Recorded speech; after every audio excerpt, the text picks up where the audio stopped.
آمد کے وقت منظر کشی دکھائی جاتی ہے، کس شان سے آیا ہیرو، یہ بھی دکھایا جاتا ہے۔ اور اس کے علاوہ جو ہیرو ہوتا ہے وہ گھوڑے پر آتا ہے، گھوڑے اور ہتھیاروں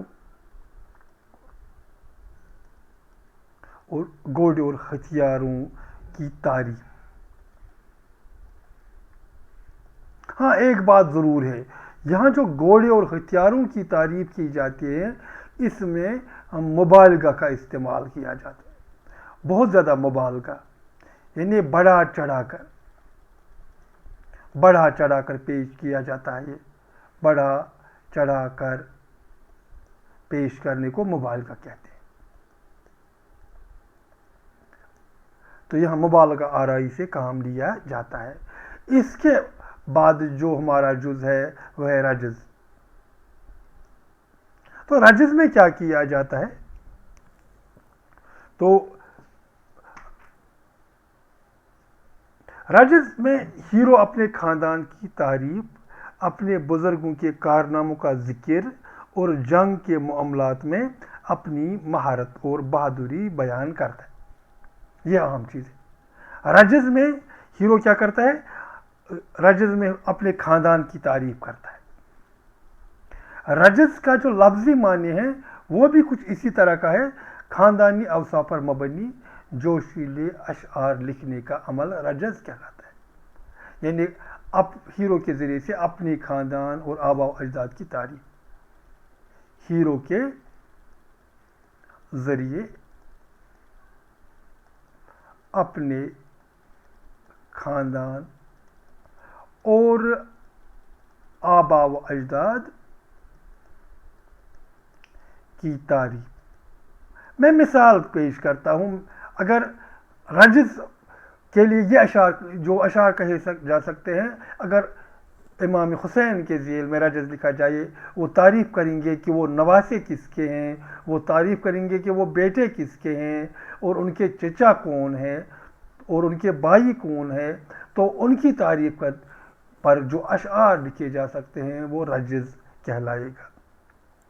اس کے بعد آتا ہے جنگ کا مرحلہ۔ ہیرو یہاں مقابلی فوج کے کسی نامور پہلوان یا پوری فوج سے بڑی شجاعت اور بہادری کے ساتھ لڑتا ہے۔ جنگ کے ضمن میں ہیرو کی تلوار اور گھوڑے کی تعریف بھی کی جاتی ہے، یعنی کس شان سے ہیرو لڑتا ہے اس کی تعریف کی جاتی ہے، یعنی ہم یہاں ضرور لکھیں گے کس شان سے ہیرو جنگ لڑتا ہے۔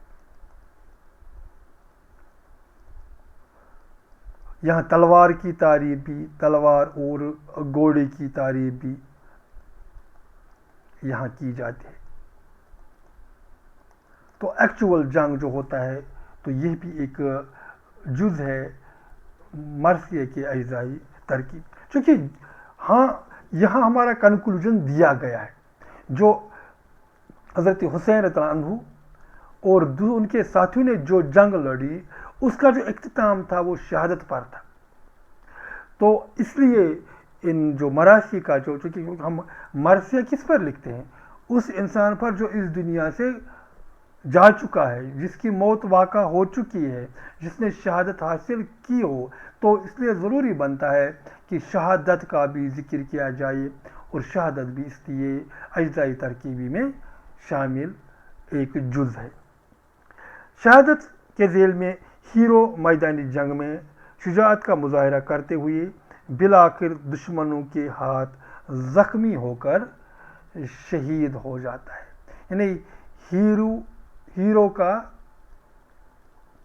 دشمنوں کے ہاتھوں شہید ہونے کا منظر، دشمنوں کے ہاتھوں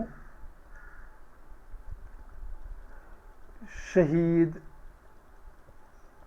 ہونے کا منظر، اسے شہادت کہیں گے۔ اور جب ہیرو شہید ہوا اس کے بعد رونا دھونا ضرور ہوگا، تو اس کے لیے ایک جز ہے اجزائی ترکیبی، وہ ہے بائن۔ بائن جیسے اس کا معنی ہی ہو سکتا ہے کہ نوحہ کرنا، یعنی ماتم کرنا، رونا۔ تو جو باین ہے یہ مرثیہ کا آخری جزو ہوتا ہے، اور جب ہیرو کی لاش پر اس کے عزیز و اقارب بالخصوص عورتیں اس کی خوبیوں کو بیان کر کر کے روتی ہے، ماتم کر رہے افراد کے جذبات فنکارانہ انداز میں پیش کیے جاتے ہیں۔ انیس اور دبیر کو بالخصوص اس صنف میں کمال حاصل ہے۔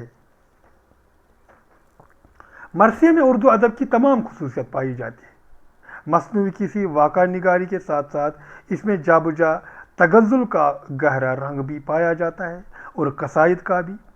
یہ تمام رنگ مرثیہ میں اس طرح ملے ہوئے ہیں کہ مرثیہ کا انفرادی رنگ علیحدہ ہو گیا ہے۔ تاہم جو شاعرانہ ادراک ہمیں اس سے ملتا ہے وہ اردو شاعری کی عمومی ادراک پر پوری طرح حاوی ہے، اور دوسری قوموں کے شاعرانہ ادراک سے بالکل جدا ہے۔ کئی لوگ مرثیہ نگاری کو سہل اور عام سی شاعری سمجھتے ہیں، اسی لیے کچھ لوگوں کا خیال ہے کہ بگڑا شاعر مرثیہ گو ہوتا ہے، لیکن پیارے بچوں، میر انیس اور مرزا دبیر نے اس روایت کو غلط ثابت کر دیا۔ تو یہاں ہم ایک باین جو ہے یہ ہیرو کی موت پر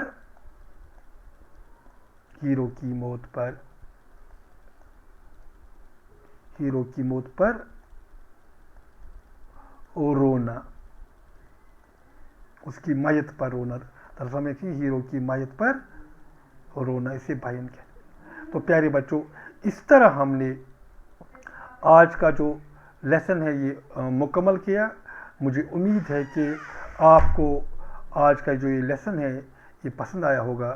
مجھے امید ہے کہ جو بھی آپ کے خدشات ہوں وہ کمنٹ باکس میں آپ ضرور میرے ساتھ شیئر کریں گے۔ آپ کو اس ویڈیو میں کون سی باتیں سمجھ آئی اس پر بھی 2 جملے آپ لکھیں، اور اگر کسی جگہ کوئی شک و شبہ رہا اس کا بھی ذکر ضرور کریں، اور اپنے دوستوں سے بھی یہ کہیے گا کہ میری اس چینل کو سبسکرائب کریں گے، تاکہ جو بھی میرے آنے والے ویڈیو ہوں گے وہ ان کی نوٹیفیکیشن سب سے پہلے آپ تک پہنچ جائے گی۔ تو آج کے لیے اتنا ہی، دیجیے اجازت، خدا حافظ الناس۔